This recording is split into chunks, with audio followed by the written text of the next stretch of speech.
All right, everybody, welcome back. This is a unique opportunity to have us all on. First of all, I want to thank Pan, the organizer. I'm Josh V, Sock Detailing Made Simple, and Mike G for coming on. The goal of this video today was to go over uh, Cerakote overview of where we're at, what's been happening, how can they improve. But the goal of this is not to bash anyone. So I No, want to keep that very professional. If you go over time, I'm just going to cut you off because there's a lot of us and there's a lot of questions that need to be had. So fair thank you enough. all for coming on. I appreciate you all. My pleasure. Thanks Thanks for for having having us, me. man. Yeah. I Thank want to you. thank, by the way, I have to give credit where credit is due. So Eddie and Sock came up with the idea that we should get together and do this kind of a roundtable discussion. Eddie, you're emceeing this. So thank you guys. And I think that if this is successful and people want to see more of this, where we can do deeper dives and when products seem to have issues or there's maybe some drama that started or do deeper dives and things, we have a mix here today of DIYers and professional detailers and people from different states, different countries. So I think that's a pretty good thing. Hopefully it catches on. And mature discussions between mature adults is always the way to go. And yeah, so thank you guys for coming up with the idea and organizing this. I think it's cool too Thank that you. we're all across the world, right? We got Josh V living the high life in San Diego. He looks like he has a tan. Mike G, where were you at, Mike? I'm just outside of LA, close to the beach area, So here in you're in California. the hood, right? You're in LA near Compton. And then we got Not Sock. that far. Not that far. Sock, where you at, dude? I'm in New York, Jamaica, Queens, pretty much. Yeah, Bodega, and then Pan. Where are you from? Montreal, Canada. What do you have to say about that one, Eddie? Uh, Yeah. hey. all my favorite people are Canadian. So we got like Ivan, Dewar, like all those people are Canadian. So I'm like, cool. The only thing I know is Rick from Rod Garage. yeah, I don't know who he is. All right, so let's. No, I'm kidding. I'm trolling hard. The first question I want to ask you guys, and this came up in conversation, and this is what's prompt all this.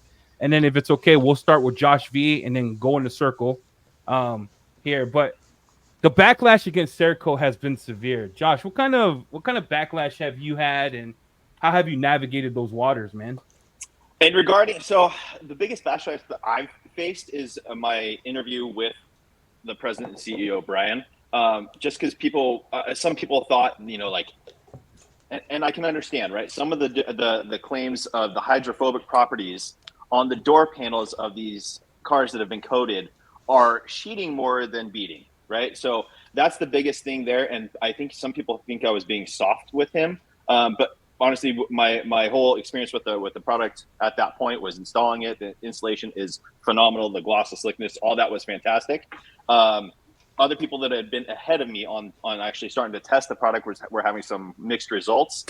So I wasn't able to ask that kind of question, but I did ask everything that I could at that point with him. And again, I applaud him for taking the time to do that. I met him about a year ago.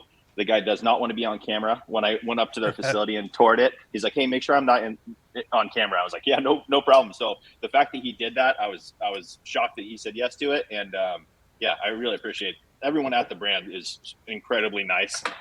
So I back them strongly. Yeah, the backlash is just, I think, on the durability side, and I think we'll get into that more and more as we go through the whole process here. So Josh V, with that said, I do want to applaud you for getting the CEO online, asking those Thanks, man. questions. I think even Pam brought it up earlier. Like, he didn't have to go on your channel. Like, and by No, not at all. definition, you're. I'm not gonna. This is gonna sound rude, Josh V, and I love you, dude. I buy products from your store. By definition, he could have been like, "Screw you guys." Yeah. Absolutely. Takes a lot of courage. Yeah. Yep. It's cool. I want to hear Pan. Pan, I'm gonna leave you for last, Pan, because you being the biggest here, not fat, because I'm the fattest person here. You being the biggest YouTuber here, you get the most backlash. So I'm gonna come to you last because I think it's important for you to have a little more time. Not that you're special, but you've been through the circle. Let's go to Sock. Sock, tell us about your first video and what kind of backlash did you get and how did it impact you?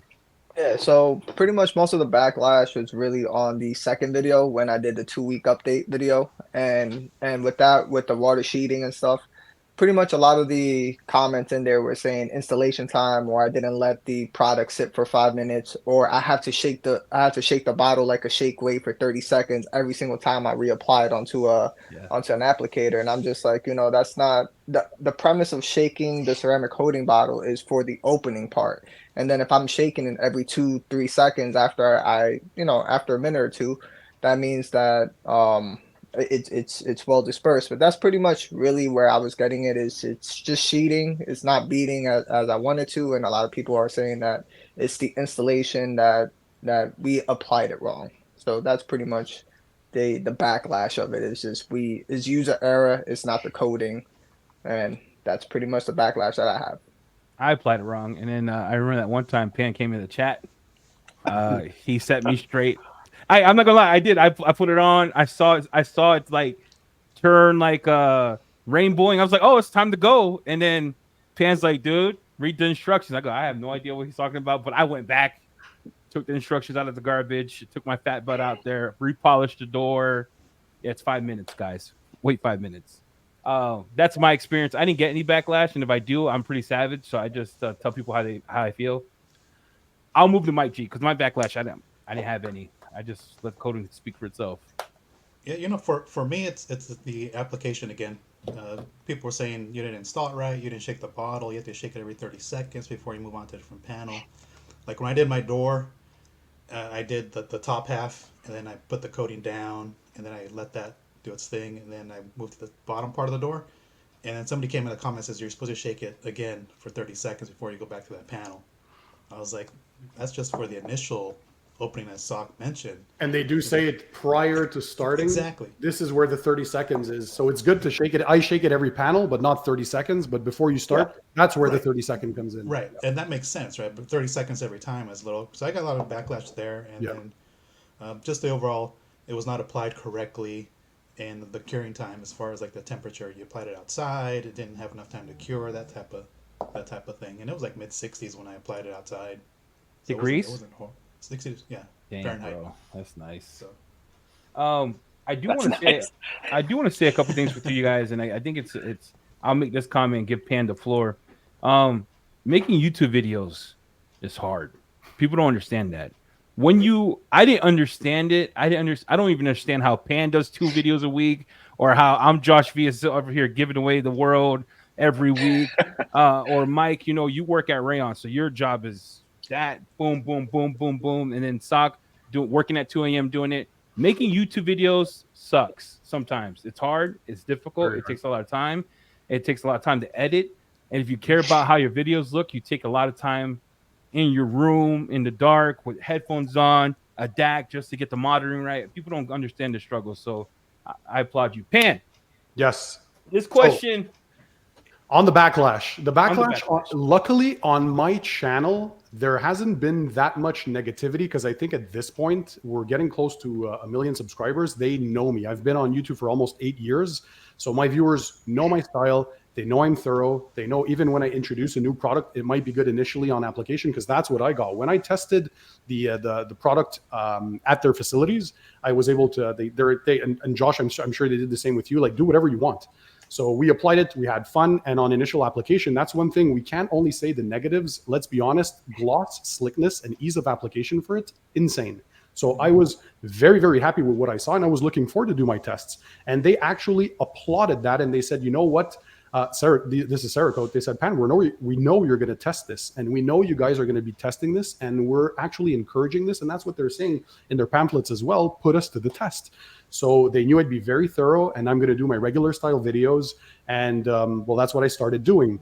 Now, what I noticed was the backlash on other channels, and this happens often, especially when you're, and I understand you're in a position now where you have this large audience. There's a lot of people who look up to you, but there's a lot of people who also don't necessarily follow you because I can't please everybody. So I know sometimes you just don't like a certain content creator. Well, guess what? Just don't watch their videos. Instead of having this negative outlook on things, it's funny. When I had less than 100,000 subscribers, nobody really cared what I was doing. And it was the funnest times, and there wasn't really any negativity. And then it seems when you reach a certain level, well, people are trying to figure out how they can pull you down to either hire themselves if they're another content creator that's jealous, or if they're just individuals who don't appreciate the personality that you have, or they just don't click with you, they'll find any excuse in the world to try and bring you down, which I find is sad. That's social media today, but I certainly won't accept a level of disrespect. And that's where I notice I'm crossed the line. Is it something if you don't like a product or you had a bad experience with, but ultimately, and I'll give a quote from another high-ranking CEO from another brand that said to me once, Pan, you guys, ultimately, it's up to the brands to be accountable and responsible for the products they put out there. The best thing you guys can do is put it to the test, but you are not the ones producing these products. It's not up to Eddie to live up to the expectations. It's not up to Mike. It's not up to Pan, Josh, Sock, whoever is out there. All we can do is take a product, show how it works, do the application, hopefully be able to follow up.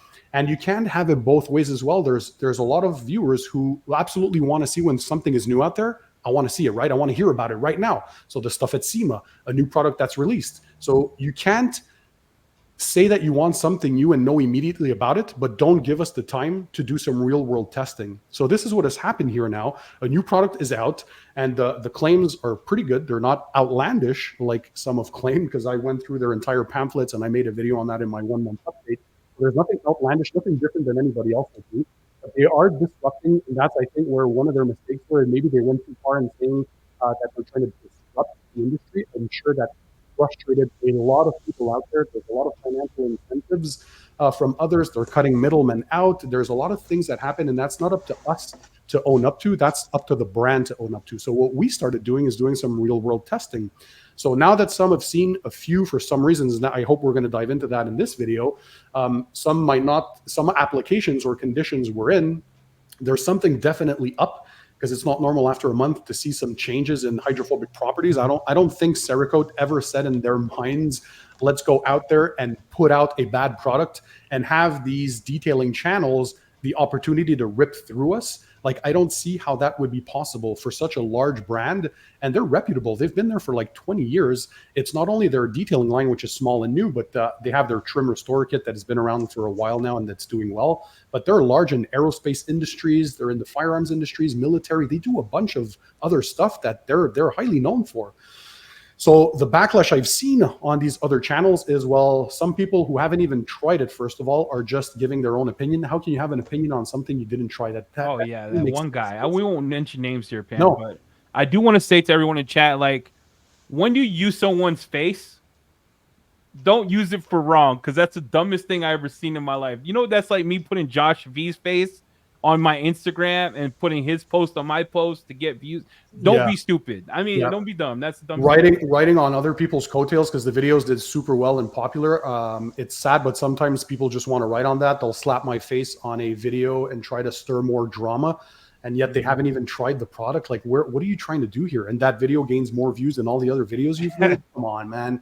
So imagine if the bigger, that's what I was saying before, right? Imagine if the bigger channels did that, if we'd come up there and try to bash the smaller channels. But I try to support smaller channels. I have you guys on for collabs and stuff because I want to give back to the industry.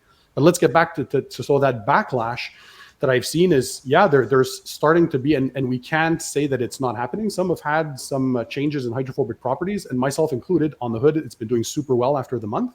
But on the door, I saw some quick sheeting style. So upper portion, lots of beading, but quick sheeting. So the product definitely is not dead. That's not what I'm saying. It's still doing fine. Some people actually like sheeting, but however, they claim it's a beading type product. So I think people are expecting crazy water beading, especially if you're saying that your product is a beater. Yeah. And that's, I think we've seen some change in the water behavior. So I'm trying to figure out, and I think that's why we're here today, what has been going wrong. And by the way, quick disclaimer, Cerakote did not ask us to produce this video. And another thing I wanted to talk about is they've never asked me to remove my video, even though it turned to sheeting. And wait, Pan, we're doing this right now. We're going to the next question. You brought it up. So there's rumors, Pan, bad reviews about them wanting them, or about content creators getting the letter, getting the note, They have never asked me to pull that video down, and you guys are there. You can has Cerakote reached out to you and either menaced you, threatened you, or said anything in regards to removing a video? I'm also very curious. That's a good question. Let's go around. So, Pan, you're going to be last again. Thank you for that question. Josh V. I'm skipping you because we're going to go to someone who's more controversial than you, because you haven't. Sock, you didn't have yours didn't show beading like Dan's hood did. Have they messaged you yet with the paper that says it's time to take her down? Like, here you go. Did you get served? Nah. They haven't reached out to me whatsoever. I'm guessing it's because it's a fair test. It's a real world test, as opposed, I'm guessing, to somebody else that was trying to, destroy the coating, and not necessarily to destroy, just more to see the chemical resistance, because that's a great benchmark for a ceramic coating. But in terms of everything else, is no, it's just it's a real world test. That's my verdict. So they haven't reached out to me. Mike G, did you get served yet? I didn't get no cease and desist or anything like that.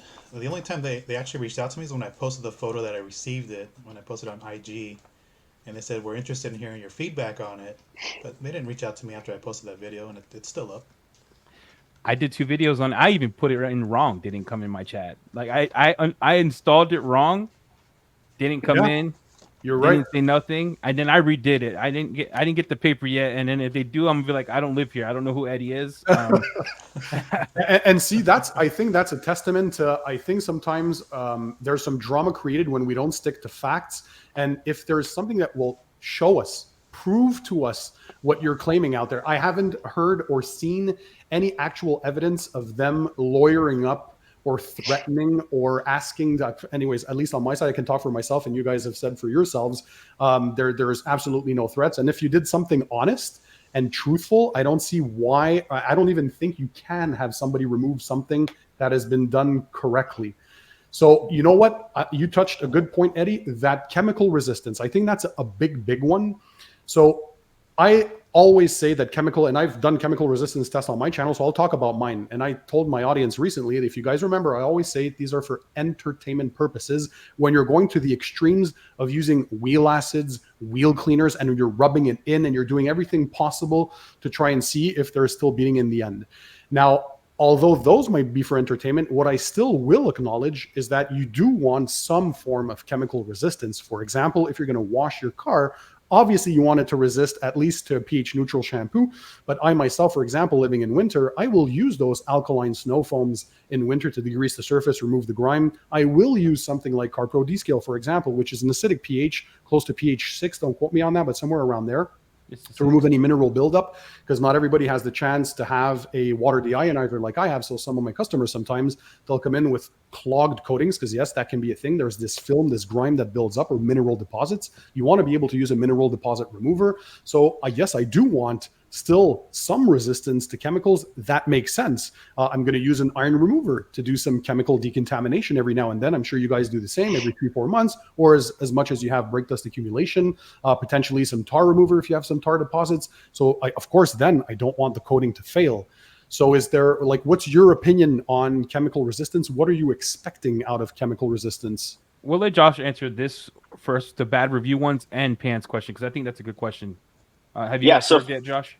No. My experience with that has been completely opposite, completely the other end of it. So a little over a year ago, when they released the Rapid Ceramic paint sealant, I did a video with that. Yeah, exactly. I did a video with that on a white panel, and I wanted to be able to give a good visual. So when I did that, I poured muscle milk over the top. It was remember that video? Right? Yeah. So I made that video. That was right before SEMA. I was at SEMA. I actually got they reached out to me then, and they did not ask me to take it down. They said, hey, this is what we think is going on with that. But aside from that, we'd like to have you come up to our facility so we can show you who we are, who we're all about. So they actually flew me up there to take a look around. I was absolutely blown away by the facility. We did testing together up there with the product. So that's why I made an updated video on that. And the coolest thing about that, even though I made the updated product or updated video, on that initial panel that I did, the beading came back eventually. The muscle milk did start to break down and go away because it was just sitting on top of it, all the organic compounds of that or whatever. That's what they're like, yeah, we talked to our chemist. This is what we think's going on.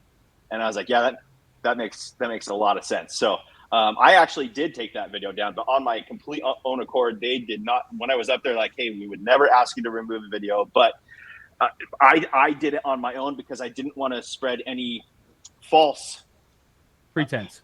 Yeah, exactly. I didn't want people to think, no, this isn't a good product because I messed up on that putting muscle milk. It takes a mature person to also acknowledge that they were wrong on something, but it's nice to see that even despite you having a like negative type video out there, that they still didn't say or threaten you by any means. Correct. Yeah. No, definitely not. So then Josh, what do you think about the chemical piece of it? Like Pan saying, you know, wheel cleaners, acid cleaners, and things of that nature. Do you think that's a valid test for ceramic coatings, or what's your overall thoughts on that?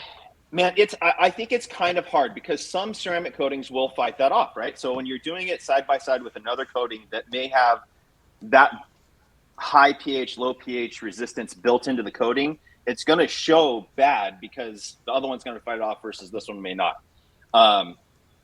With that said, like real world, yeah, we're not washing our car with acid wheel cleaners or high alkaline cleaners. So I get it. I think it's a good staple. I get again, same thing with me with the muscle milk, right? I was trying to give a good visual so that everyone could just understand because I'm a visual. So you did learner. it for the views? Is that what you're saying? Like, I'm not asking hard questions. What, the muscle milk?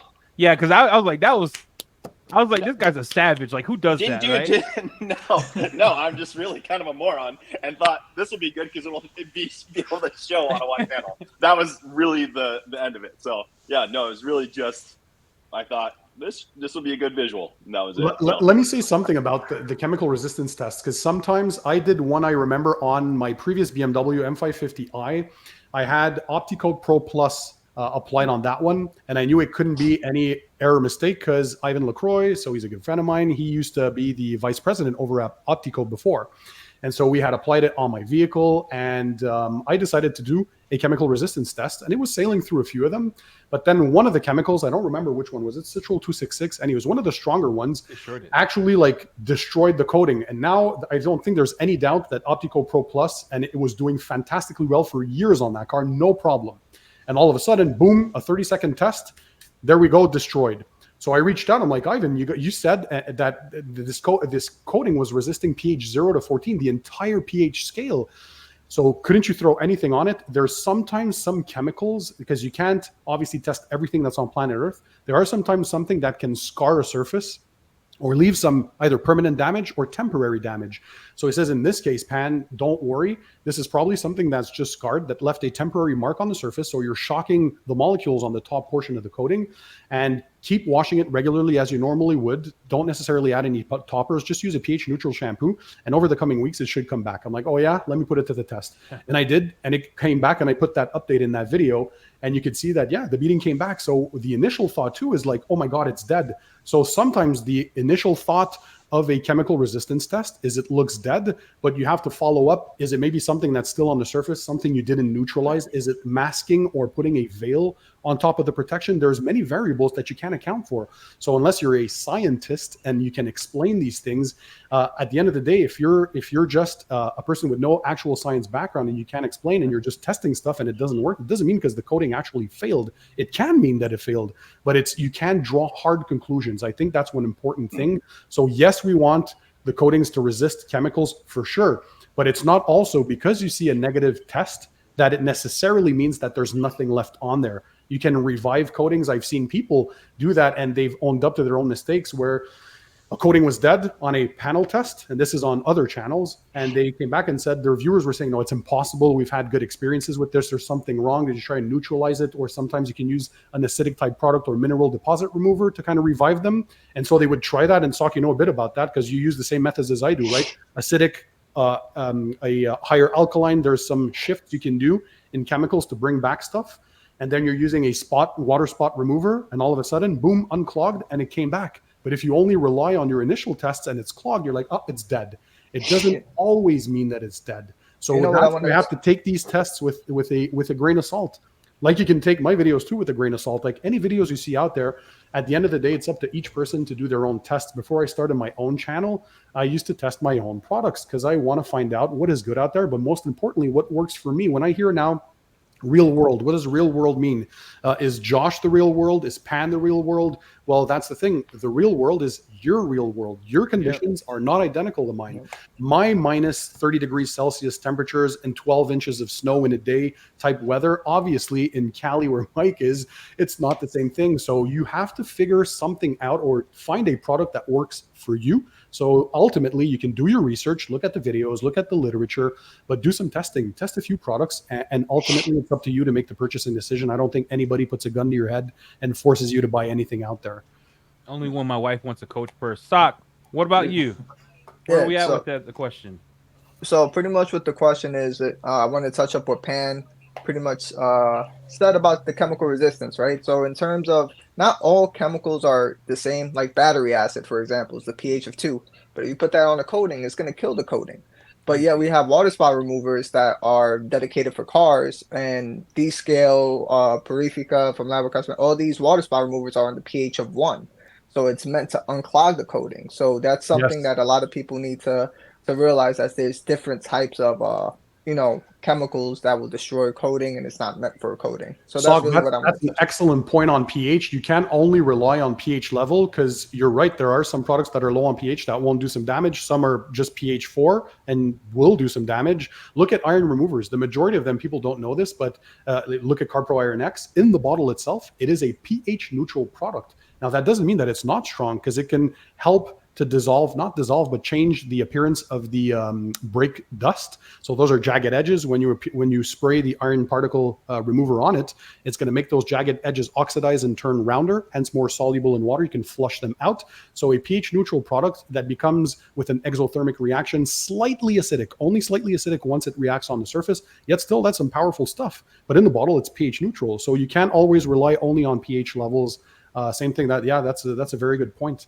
And another thing I want to say is, because we can forget this, I think we're acknowledging that there are some discrepancies in the application of Cerakote here. No, I don't think anybody's trying to hide that. So I hope we're going to dive into this. Why are we seeing differences after only a month in the hydrophobic properties? Because if we want Cerakote to improve themselves, we have to give them this like constructive criticism. We are seeing some differences. So what is your guys' experience with the application itself or the results that you're getting? Okay, can I start off first on that one real Yeah, you'll quick? go first, then we'll go to Mike, and then we'll go to Josh, and then Pam. But why is there a difference in hydrophobic properties for everyone? So for me, is I take full responsibility on my initial coding video. Is I know Cerakote said you got to put in a crosshatch pattern, and there's another uh, ceramic coating company that says you need to put in a crosshatch pattern, which I think is Detail Kings, like Jade ceramic coatings, is you have to put in a crosshatch pattern. If you do a circular motion or whatever other motion, for some reason it accumulates a lot more dust. Do you So really that's believe something that that's though? That weird. you can't just I don't apply know. coating like you apply coating? I don't believe that, but I I don't believe it. believe it either. But again, it's one of those things to cover your bases, right? So what I did is I coated my whole half of my passenger side in circular motions, and then I coated the other half, the driver's side, the way Cerakote said.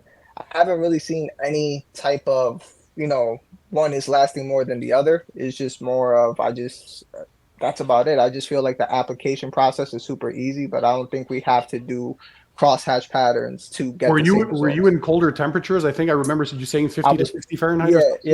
it was like 50, 55 degrees in my garage. And then from there it was that's why I left it there for like 7 to 10 minutes. And some areas was 13 minutes because I coated literally one whole half of the vehicle before I started leveling off, and I had my, timer on there. But even then, all the panels were consistent. Whether I left it for 5 minutes or 13 minutes, it was still consistent across the entire vehicle.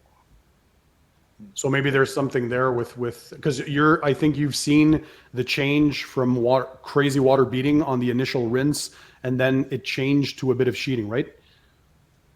I saw the same thing, but I'm in a controlled environment, Yeah. so I have 65 to 68 degrees in my garage, 40 degrees humidity. Even after I wash in there, 40, 45. First it was beating, and I left the car inside of the garage for 4 days. I didn't Okay. touch it. Wow. And then I did my first wash, and I was like, maybe this is maybe it's a hybrid. That's why I kept asking. Maybe it's a Yeah. cheater beater. Maybe it's supposed to do it. Uh, the disappointing part for me was that I didn't know how to take care of it. But Okay. does that make sense? Like I'm hearing discrepancies, and me and Pan, I asked you, and I asked Josh V. This is I just want to be able to wash my car without having to buy something different. Like I Yeah. use NV Snow Plus, which is a pH of 8, or NV Snow, it's neutral, and then for YouTube, I bought like $10,000 worth of chemicals, so I have every chemical under the sun in my garage, so I can use whatever the freak I want. What I didn't want to do, and I could have done this, right, is I could have put built hamper because based on your video, I bought it touchless, and I Yes. could have just raped the whole car. The whole Oh, car that, would yeah. have just raped. I And I tell was like, people to be careful with those because if you do prolonged use at the 5% PIR, that's their highest concentration. Like that can game. destroy. That's a pH 12, but that can destroy stuff. So you would use it at a 2% PIR for regular maintenance. I say use it at a higher pH, maybe once or twice a year. I like to do it, especially in the springtime, to remove a lot of that muck and accumulated grime and surface and all that stuff. And it really, really works well. But I have a Aurora coating on my vehicle, and that one has a very, very high durability to chemicals as well. So it hasn't damaged mine, but I would still always use precaution when using those. But to your point, Eddie, like if you look at their own long term, all they say is washed with a high quality automotive soap. So that, yeah, they aren't saying anything complicated, and yet some people seem to have a result where they're just washing even with the regular. And on my videos, I've seen that too. A few comments have come up that they've washed it 3 or 4 times since applying it. Initially, it was amazing, and then some of the beading turned into some sheeting. So it's still there, quick sheeting, but it's not the beading that they're saying that it's very, very like a very strong beading type product. Cerakote did say that it was a beading type product. So but you work in a controlled environment like I do. So for me, it's low humidity at 45% and perfect 68 Fahrenheit weather, which is 20 degrees Celsius indoors. So it is doing quite well for now. But I also saw on the doors that change from the perfect beating that I had on the initial rinse after the application, which was great. And that turned so quickly. So yes, the customer took it to an automated car wash once before I was able to wash it with the pH neutral shampoo. And in that video, I used Geon Bathe. So just regular, just high quality, very, very good lubricity, nothing special to it. And so is it the high pH automated car wash, but after only one wash? So that still wouldn't be quite good for it to change that dramatically. Because people are, let's be honest, if you put a customer's car out there, even though I tell them not to go to automatic car washes, you try and give them the best advice possible. Do your washes at home using a pH neutral shampoo. Every 2-3 months, you can apply a topper if you want to, although this one doesn't require one. But people are free to do what they want. And you know what? Sometimes they just don't have the time or the energy to do it, and they will bring it to a tunnel wash. So obviously you want this kind of thing to resist to it. So there's been something that's been happening there. So the only thing I see in my environment is that lower percentage of humidity. Some coatings sometimes require, because the higher humid areas have a quicker flashing time. Colder temperatures lead to a longer flashing time. So maybe Sock in his case, with those lower temps, something didn't bond properly. I don't know. That's why we're giving this real world feedback, because hopefully the brand can look into this. They produce their own products, so I'm sure they can turn around. Hopefully I'm sure they're analyzing the data. There's no way they're just sitting back and letting this unfold and saying we don't care. That's not the impression I'm getting from those who were able to meet with these people in person. And so what's the rest of you guys think? Like Mike, your experience? Yeah, I didn't have the dramatic drop off like what you guys saw because again, I don't live in that harsh environment like that. I saw them drop off a little bit, and like I was mentioning to you guys, it gave me the G-Technic Crystal Serum Light vibes, which again, it's still a good coating, right? Some people tend to like more of that sheeting style anyway to avoid water spots. But yours definitely got the best beating of all of us on the side panels, at least there. Right, yeah, bro. Yours was touched by God. It's like God touched your bottle, but it wasn't like Pan's Hood. Pan's Hood, on his last video, made me pour out waters to my homies. I'm like, let's have a moment of silence for everyone that didn't get beat. And you know what? I noticed that. I want Mike to finish up. Like, what was your temperature? But to quickly touch up on that video too, if you look at, because I like to take the before shots. So we had 8 to 12 inches of snowfall in one shot. There was a crazy storm. Well, of course, we're in the middle of winter here. They use road salt. So if you look at the side of the vehicle, I think that was the area that was the most impacted with the road salts. And they were there for a few weeks before I got to do the wash myself. So something happened with them probably eating onto the surface and causing some damage. Now, I didn't want to use any Decon and just use the pH neutral because, again, I wanted to follow their instructions. But maybe it's clogged. Maybe there's mineral deposits. So in a future wash, maybe I can use something to try and unclog or see if there's anything as far as mineral deposits are concerned. But Mike, what was your temperature and humidity like kind of level when you applied? So, and I applied it outside, so it was like 65 degrees Fahrenheit. Okay. And roughly, I was looking humidity today is like 68%, so roughly about the same. No, you were higher on humidity, so maybe you did get Yeah. somehow of a better bond to it than Probably. just lower humidity controlled kind of things. Right, and the car sat outside for the rest of the night, so temperature probably dropped another 10 degrees or so, and we had rain, 2 or 3 days after that. Okay. And so, it still survived. Again, the beating's still there, and you can still see it. It's just, I didn't get the dramatic drop off like what you guys have seen so far. But you did initially, did you test, let's say the next day or a few days later, that initial hydrophobics without a first wash to see what it looked like? I did it before I actually took soap to it. So during the first wash part of it, I actually just rinsed it off real quick. Yeah. Yeah, the hydrophobics were fantastic. So see, that's the thing that like is mind-boggling to me, trying to figure things out too, is we're trying to give constructive feedback, but the initial, like, I think we can all agree, guys, right? Gloss, slickness, ease of application. I think we don't want them to change that. Right. Those are pretty good. And the hydrophobics initially too were like pretty sick. So the properties are there. Now, how are they removed? So it's not like they couldn't chemically engineer the correct properties that we're looking for in a coating. So what is happening that is changing that? And from what I hear now, it seems that different conditions, humidity and temperature especially, seems to be really affecting this, because I do have some viewers, and to be quite transparent as well, it's not a failure for everyone. There's a lot of them who are like 4 or 5 washes in, maybe more, and they're super satisfied, and there's tons of beating, but those are in the more normal climates or more gentle climates as well. And we have Josh too, where they're both in California. Oh yeah, Josh. And I think, Josh, what was yours? Because he's in LA, you're in San Diego. Those are far apart, yep. Right? So what was your experience like? It's similar to Mike's. So I haven't even made a video on installation or anything. So I've been kind of holding off because I've seen all these other videos. I saw a slight degradation, right? Or not quite as much water beating on the side panels, but still after really washing? Good. When I was like, okay, yeah, after washing. So what I've done now is I'm doing a new test. I prepped the whole panel, a hood of a car and down the doors, right? So I installed 5 different coatings and squares on the hood. And then I installed the 5 different coatings on the door panel down the side. And then on the other side, I installed 5 different squares of Cerakote with different flash times, different applications. So like crosshatch versus just doing an overlapping pass. Again, I don't think that crosshatching is a big deal. I think they're just saying that just to if someone's new to it, they just want to make sure you're getting consistent coverage across the whole thing. Yeah, exactly. Even for me, I'm just overlapping, right? So I'm doing it that way. Also going a little bit, a heavy application versus a lighter application, and trying to figure it out that way. So I did those 5 different panels on the side, all Cerakote as well, all applied slightly differently. And I'm just going to run tests on that. So that all happened the day, Christmas Eve.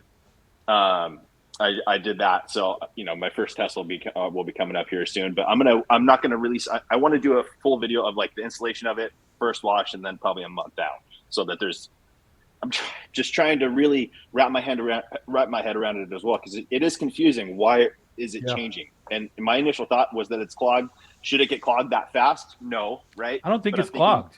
Yeah, that's my initial thought was that, but no, because you don't have weather like we do with minerals and salt, and so I don't think that can be the issue in your case. Yeah. Yeah. So Ken, what do you think it is? But mine's not reacting quite as bad as your guys' was. Well, right? It's not changing that much, but yeah, I'm in hell. So winter is hell. Winter sucks. Like if I don't get winter, like I hate winter. I live in the worst place for that, and I hate winter. Imagine that. Yeah, I hate. So Ken, what do you think? Josh has the same experience as Mike, kinda. Me and Sock and you experience the cheating. Is it a conditional thing? What do you think? If I had to guess base, because I obviously don't know the chemical structure of this. They don't even say what kind of coating it is. All we can do is assume what formulation's in there, because another thing was the crunchy applicator or not. It's not a coating if it's not crunchy. We know polysiloxane style coatings that don't, I spoke about that in my video, that don't harden up. So that has nothing to do with it. A coating can be very different formulations. So the only thing I can see with this discussion is clearly there's something, either temperature, either humidity, something in their formula that they couldn't account for, because they're in Oregon and the tests that they did, if memory serves me well, were in summertime, something like that. The CEO himself has had the coating for over a year on his, and it's going like crazy, crazy strong. So I'm sure, again, they're just not sitting there and being mute about it and doing nothing. For sure, they're looking at the comments. Hopefully they're going to watch this video and taking all this feedback in. I think it's important for us. This is what I like about this group, is constructive criticism, not bashing for bashing. I understand that there's, for products in general, we live in times where financially it's hard for everyone, and you do want to spend your hard-earned money on things that make sense, but we need time to test these. So after the initial launch, we need to set them out and send them out in the real world, do some testing. And like you guys did, I applaud you for also having Stoner for the iron remover that they had. Initially, myself included, the performance wasn't there. So they did well on the smell removal, but the performance wasn't there. Some had stained concrete. I did not have a sealed floor, so that has nothing to do with it, but it didn't stain my floor. But and Josh, I think, had that experience too, where Josh took a hit for the culture. Regular but we gave him an opportunity, and I think this is the same. You don't accomplish anything just by bashing for bashing. If you haven't tried the product, your opinion, it can count. If you had tried it, well, instead of bashing, give constructive feedback. And that leads to the next question, Dan. Like you're saying. Just 1 second. It's the only brand, and correct me if I'm wrong, but that has said, put us to the test.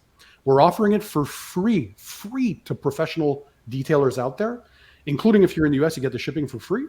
And third, for DIYers, it's only $30 a bottle, $60 US for a kit, 2 bottles in there. And if you're not satisfied, you can ask for a refund.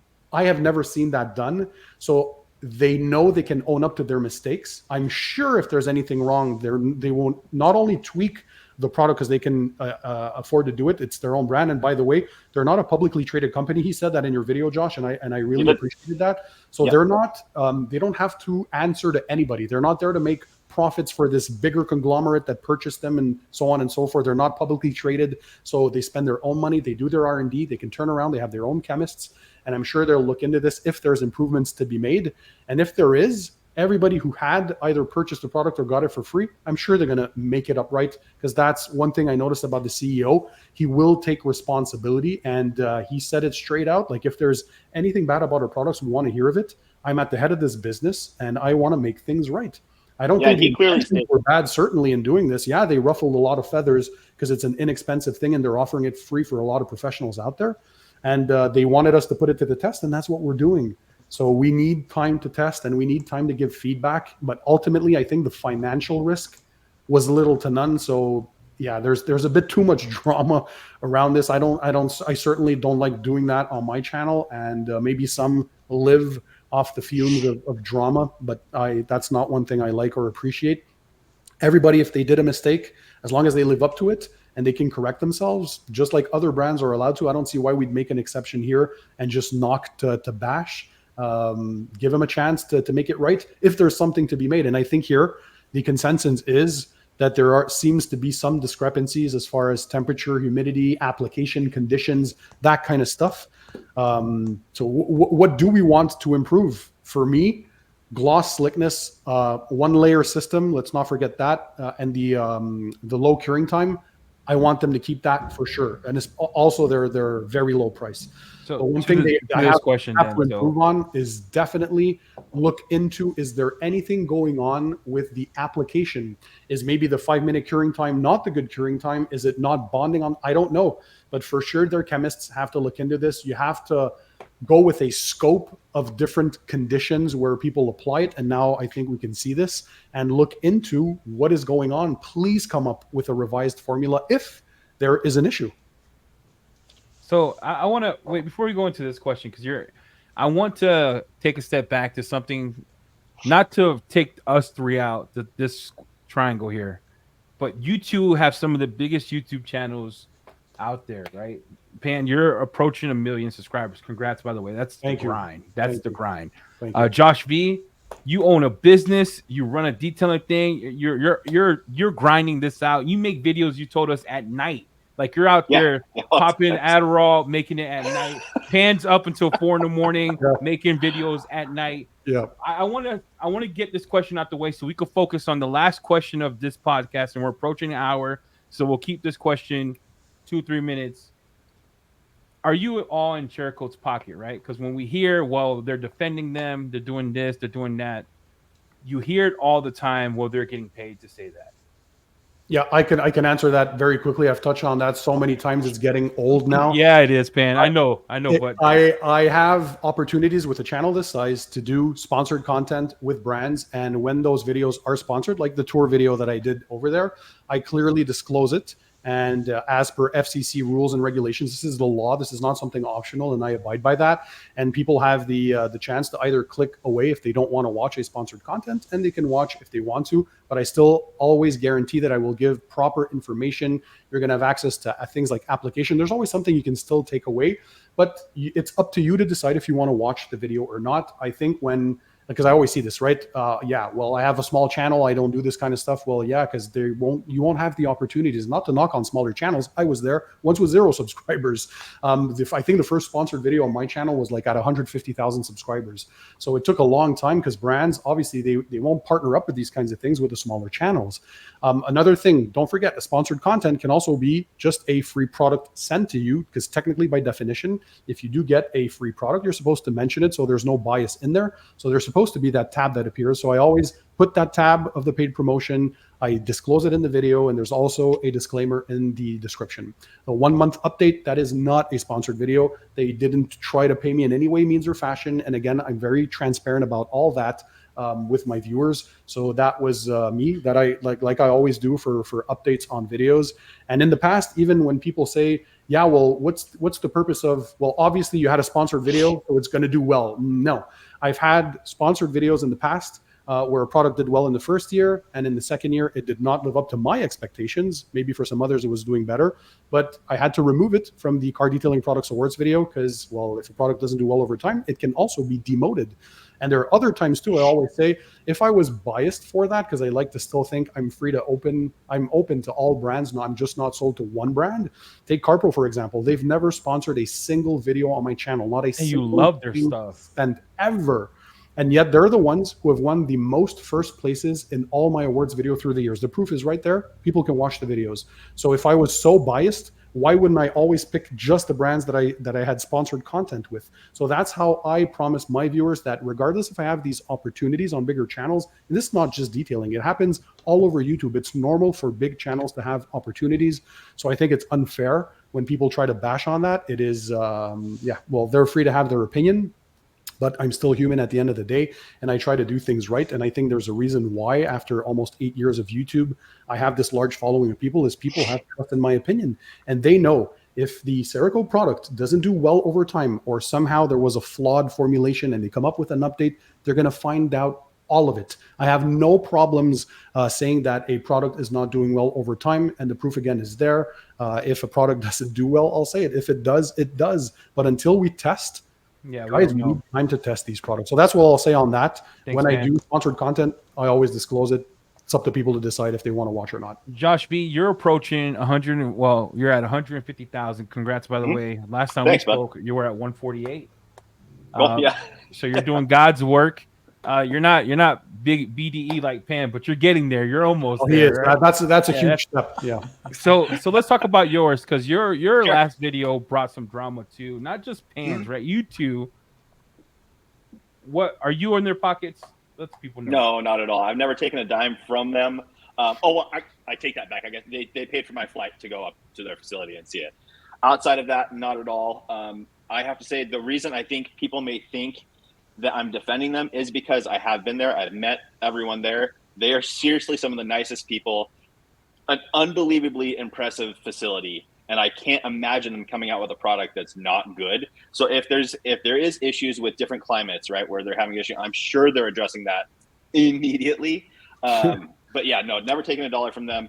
As far as paid, as far as the paid promotion on Pan's release video. I 100% get that as far as it being. I mean, he didn't talk about the product other than the initial launch of the product and the initial installation and all that kind of stuff. Fantastic. His update video. I mean, it goes to show right there. Like I mean, it says you can apply it to glass. His result on the windshield, not great, right? Like it took it away. I said in the video, it was not good on glass. There we go, Pan. See, absolutely. If he was paid, he could not say that. If you were paid off, you couldn't be on a podcast and say, you know what, guys, on glass, 0. So to everyone online, you hear it from Josh V, you hear it from Pan, the organizer.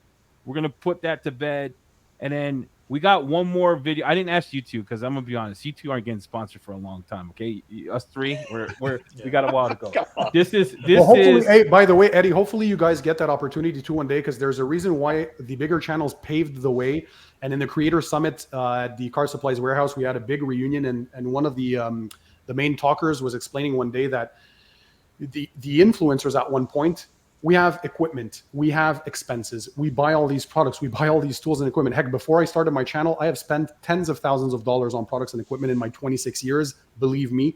So there comes a point where brands need to give back. If we give exposure to them, it's only natural that it goes both ways. As long as you do it right, you give the proper disclosures, you're honest and truthful and true to yourself, there's no problems with that. There's no way that people can enjoy free content from a YouTuber for like 10 years and expect that person to buy, like my camera costs like $3,000-4,000.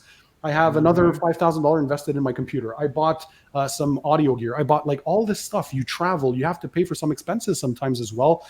It's only natural if you worked so hard to build an audience that you will get this come to your way. And I hope you guys get that too. It's not only about having a free spray every now and then that costs companies nothing, but more and more now I'm happy to see that content creators in the detailing space are getting these opportunities to have a broader reach and to be able to sustain their channels that people can watch for free. So yes, please support your favorite YouTubers by buying through their links. Most of us have affiliate links that helps at no extra cost to you.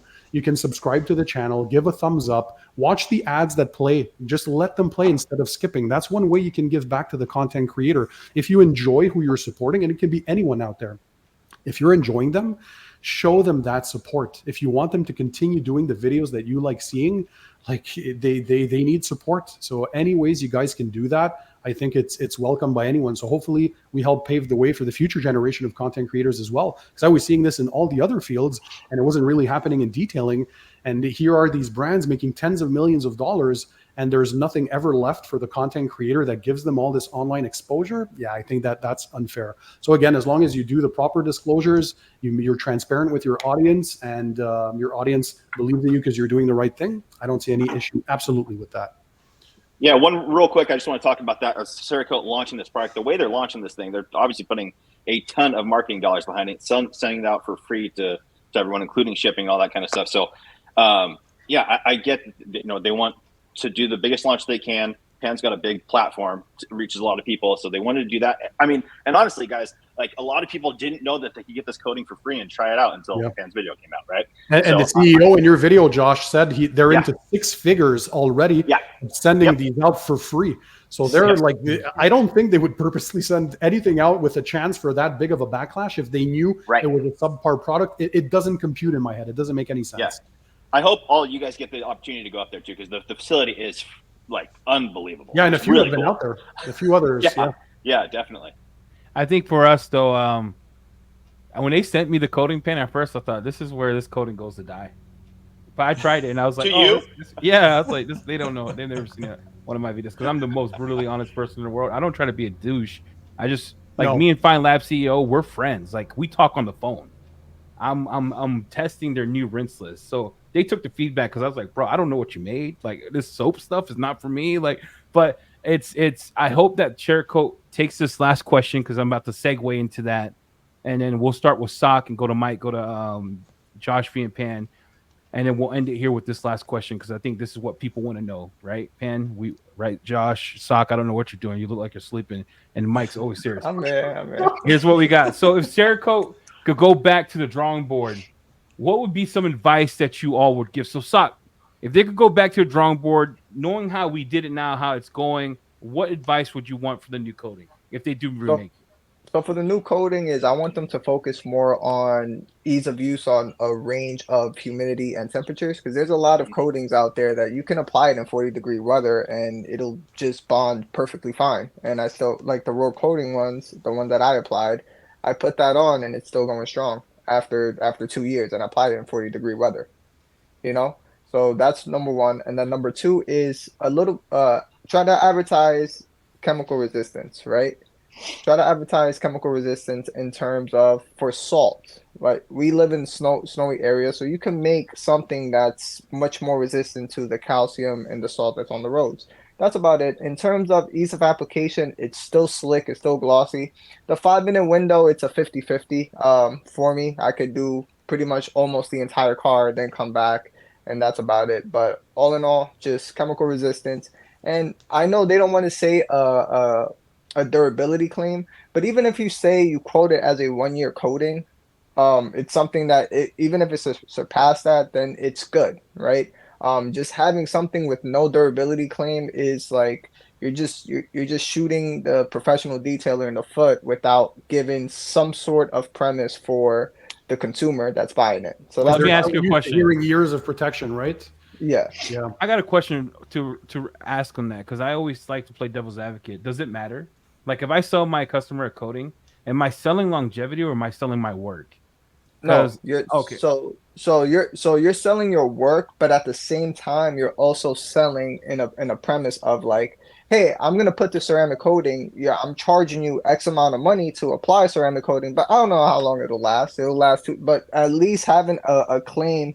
For example, you can have a 3 year coating and you know it's gonna last 2 years in harsh conditions and sell it as a 1 year coating and or a 2 year coating and it's going to last. Don't make something that's a 3 year coating that only lasts in, California or Florida where it Yeah. barely snows. that's Yeah. what I was asking, Pan. Because it could last. We could say, hey, it's gonna last 3 years, but in reality, any coating that says last 3 years could die in 7 months. It does Yeah. to me durability. It's a sham. It's just my it, The way I have my discussions with customers usually is I try to have an honest and brutal in saying, listen, the coating in my settings from the ones I apply that I know how long they'll last or that have been doing well, it will technically be there for a few years. That's for sure. I don't want to overpromise though, because I don't know how you are going to be taking care of it. That's why I don't want to go the certified kind of route, because then you're kind of locked into the warranty and all that kind of stuff. It gets kind of weird because the majority of coatings, it's rare unless you're in optimal conditions or living in good climate weathers that they're going to reach their maximum durability claim. There's always other factors, especially here in Montreal. So I don't know how you're going to take care of your vehicle. I don't know the maintenance. There are variables I have no control over, especially if you don't bring it in for regular washes with me. So if you're doing it, then so I think it's to be open, but I understand also Sock's position, and there needs to be at least, I think, a small baseline of what kind of to expect. And they still did the 200 wash plus guarantee, but I think people are so used to hearing years and years and years. Well, at that point, then just come out with something you're comfortable with and over deliver. So if it's, it's going to last for 7 years, promise 3 years. If that's the case, I can guarantee everybody's going to go over 3 years and they're going to be raving about that product. If Cerakote had said this is a 6-month coating, well, everybody would be super happy and we wouldn't even be having this discussion because we don't know. And there's no baseline. And I understand for pros, sometimes you need something to tell your customer. Because if your customer's like, is this a month or 3 years or 7 years? Where am I kind of ballpark figure?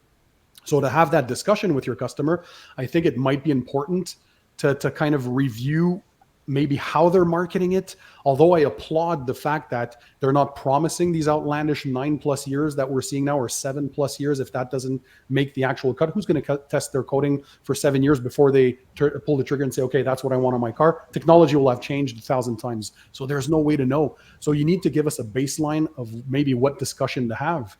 If I can go on what I would like them to improve, definitely please keep gloss, slickness, again, ease of application, and that low curing time. That is very, very good. You can send the vehicle off comfortably without even having to worry about it. But they have to tweak somehow the discrepancies in the conditions, humidity, whatever it is that alters that hydrophobic properties. If you're claiming it's a beading type product, you have to make sure that the water beading stays there. And also, I think it's been clear now that we do want some chemical resistance, at least to what we'll be using. High pH snow foams, maybe a bit more acidic shampoos to remove minerals, mineral deposit removers, whatever people can use on their vehicle as far as chemicals are concerned, other than a pH neutral wash. You have to look into that. It has to be able to resist to all that over time. So please look into, increasing the durability. If you guys see the issue that we're having, if you're able to duplicate that in lab results, look into that. Cool. Mike G, what do you want to I see? I think for me, so I'm good with the application. Very easy, very user friendly, gloss slickness. We're all good with that. The 5 minute window, I'm okay with it. I'm 50-50 on it, just like Sock is. I have no problem with it because I can cut multiple panels and come back. And so again, I'm okay with that. There's other coatings that also state up to 5 minutes or up to 7 minutes, so I'm okay with that. For me, it's if like again, just as Pam was saying, if they're going to sell us as a beading type coating, they better work on the hydrophobic so that they last much longer. Other than that, oh, and also the wash process. Just as we're talking about a pH range, give me a range of pH I can use on this, because some coatings will say they give you a pH they'll put on the box or the instruction Yeah, a pamphlet there, window. a 2 to 14 or something like that. Just put that on there, and I think would be good there. And eventually, I've gotten comments is how long is this going to last? Those comments always come up, and again, they're trying to change things with just washes versus years and durability. And again, people just come to that, and I got the same type of thing with the D-Quartz Go coating. They're asking how long is it going to last. And they haven't put any claims that I saw on that So one. I found it. You Oh, to go What on is it? Yeah, you have to go on CarPro Global, and they have the spec sheet there for all their coatings, and I believe it said 2 or 3 plus years. It's one of those two on there, Huh. so it's there. So I had to do some Okay. digging. I found it. Interesting that they didn't put it on the more bottle. clearly on the thing though, as they normally would. Right, right. Well, maybe that's another good point. If Cerakote or any other brand, by the way, is listening to this, I think they can read from maybe mistakes as far as marketing is concerned, because sometimes the marketing team and the chemists are two separate departments, and you obviously want to sell your product the best way possible. And by maybe saying the fact that it was industry disruptive, that's what they did here, is they disrupted the industry clearly. There are some people that are unhappy.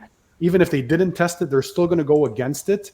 And they're waiting for it to fail. And if it does fail, they're going to say, see, I told you, this wasn't a good product. Instead of giving them the opportunity, I think they set themselves up for such high expectations with the marketing of industry disruptive. Is that potentially what had people say, okay, now we're looking at you. You had our attention. You're saying this is, you want us to put it to the test, and you're saying this is industry disruptive. Well, let's see. Are they setting themselves up for potentially this backlash unknowingly? Again, not intentionally. I don't think they set out to put out a bad product out there, but were they putting themselves in a position where they would have critique? Obviously, I think this is the case, right? Right. Yeah. Josh V, what do you want to see? Yeah, same thing that everyone commented on, right? I guess I agree with everyone for sure. I guess for me, the biggest thing would be I want to say chemical resistance and pH, just so that it's undeniable, right? So when someone compares it or sprays a little bit of something on, or a high pH soap, you see the results and it's undeniable. With that said, because if there's an issue with the application where we're getting varying results in different climates, maybe it is, and it's just not performing because something happened during application. If it was, too low of a temperature, too whatever else. So I think that's the number one thing to address. Like Sock said, just for the application, regardless of what temperature you're in, it's gotta cure up the proper way. Yeah. What about you, Eddie? Yeah. What about you, Eddie? Yeah. I love everything that you all said, but for me, I just remember I'm bougie. Okay, my life is different, so I think 5 minutes is too dang long. I don't know why. Every coating I've applied, and I'm telling you, when I say I've tested it all before this YouTube stuff, I am an installer for almost everybody. And every time a coating would take longer than 2 or 3 minutes to flash, I'm done with it. Because in my mind, I'm like, my time is too precious. Like if I got this car and I got to coat it and blah, blah, blah, blah, and I got another car coming, I got to be able to rotate them out. And I don't want to wait 5 minutes. Like time is money. And then I pay my girls like $25 each an hour.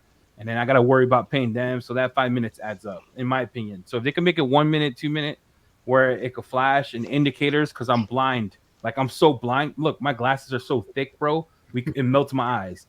If we could get an indicator, something that outside of like just the bubbles or bigger bubbles or just a fadeaway, like an indicator to show me like, bro, you're ready to go. That would be perfect.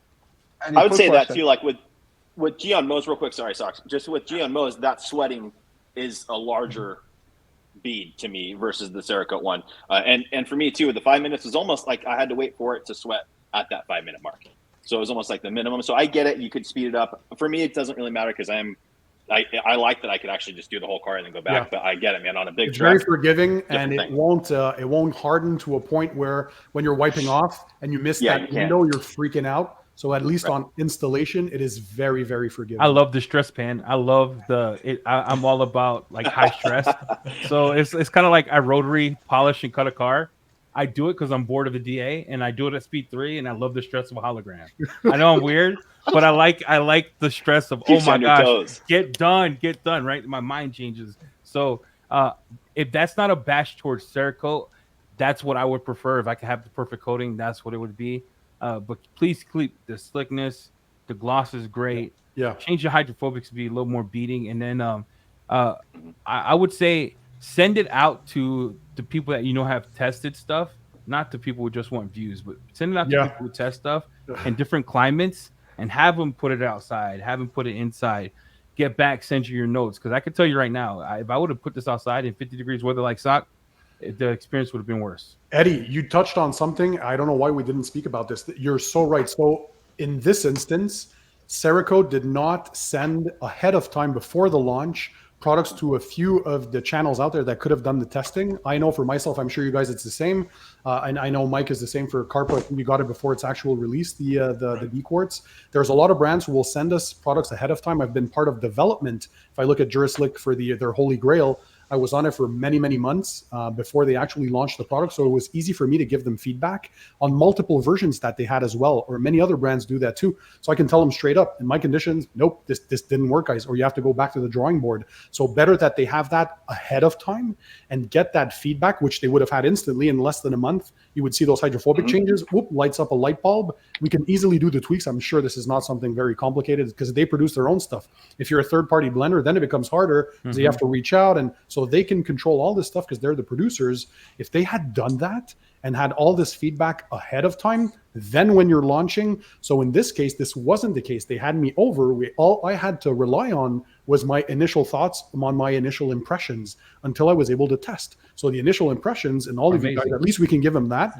The gloss, the slickness, hydrophobics, ease of application, everything, it's all there. So you're like, holy crap, for $30, this is going to be very good. It makes sense that we're excited. And so if they had done that ahead of time, so brands, if you're listening, maybe send out a few of this ahead, or if you want to do your own testing, do some long-term testing in variable conditions on your own before you do a public launch, right? What do you guys think? C6, I 100%. gotta share a story with you because this is savage.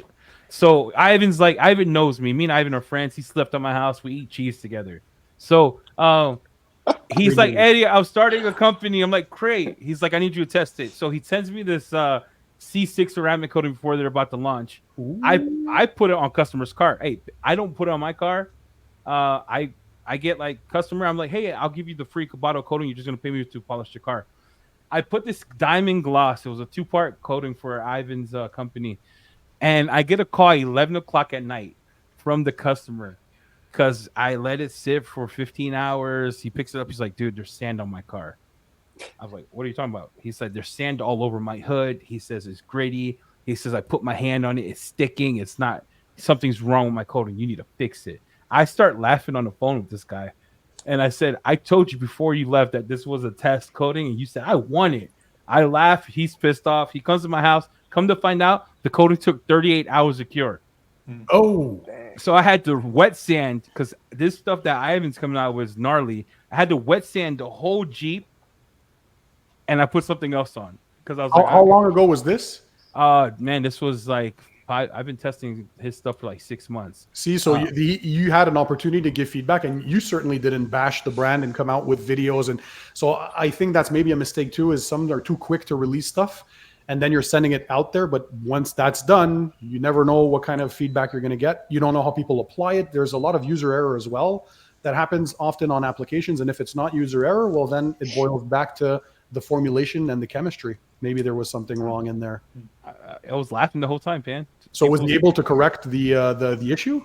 Oh yeah, so we tested. I tested version 1, version 2, there was 5 iterations. After the 5th one, I'm like, all right, this is busting. And I put it in winter. I put it outside. I put it. The first one was so funny to me. The customer was pissed, but it was funny to me because I said I've never seen a coating have sand on it in my life. Literally, he was driving and dirt was hitting the panel because it wasn't cured. Oh, it was sticking, and it was sticking to the clear to the thing, and I'm sitting here dying the whole time. And then it was also curing with that particle on them, and so there was no way to remove it. Wow, bro! Between him and God, and then the 12 hours I took to correct it. I didn't send Ivan the bill, but Ivan, if you're watching this, I'm going to send you my bill because I was just Ivan's such a nice guy. Yeah, I love that dude. I really enjoyed this video. Because we're going to have this on our respective channels. If I can have my viewers, if I can give a message out there, guys, you've seen the 4 people I'm with.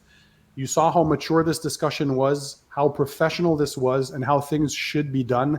Please go out and support them. Eddie has the EDC details, Eddie Cologne detailing. Mike has the Mike G detailing. Sock has the Detailing Made Simple channel. I know Josh doesn't need any introduction, but still please support him. Josh V. Support these guys that are wanting to do some positive for the industry. And I'm watching you. Go out there, click that subscribe button. Go, please watch them. I don't know if we want to add anything else, but I really, really like this. This is going to be like a roundtable discussion. And if you guys let us know in the comments for any of these channels, if you want to see more of these in the future for stuff that we're coming out. I think we're also the voice of our viewers. Don't forget, we read your feedback. A lot of us here today shared those viewer comments, whether it's positive or negative. For me, as long as it's respectful, guys, I draw the line where it's just name calling, bullying, intimidation, and using foul language. No, that has no place on social media. If you're sharing your thoughts and your opinions constructively, whether it's negative or positive, that is fine.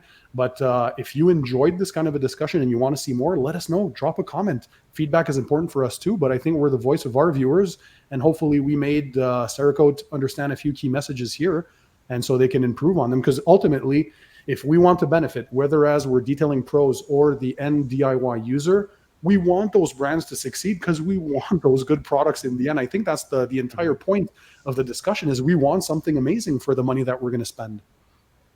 Thanks, Pan. Well, with that, we're at an hour, 11 minutes. I do want to thank you all for coming. Josh V, Pan, the organized Sock, Detailing Made Simple, Mike G. Any outros? If not, I'm going to end it here. Like and subscribe.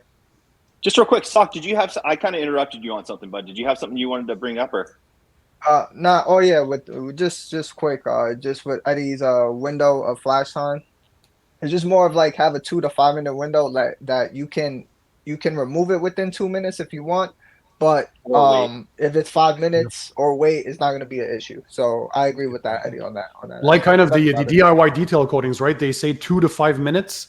So when you see that you're getting that rainbowing effect, then you can start leveling. So for some people, it might be 2 minutes. For other people, 5 minutes. So yeah, maybe a larger working window, let's say. Exactly. Yeah. And that's it. That's pretty good much points. it. Good points, everyone. Cool. Well, this is a bucket list item I'm going to cross off my list right now. Let me do it in publicly. Got to see Pan live. Got Josh V on here. Who else I got? I got Mike G. Oh, you already have. Hey, well, another thing I will say, you guys know I like to do collabs with smaller channels. That's the one way I like to give back and help them gain a bigger audience. Typically, I wait for a channel to reach 10 to 15,000 subscribers. That shows me that they've been there for a while doing the right thing.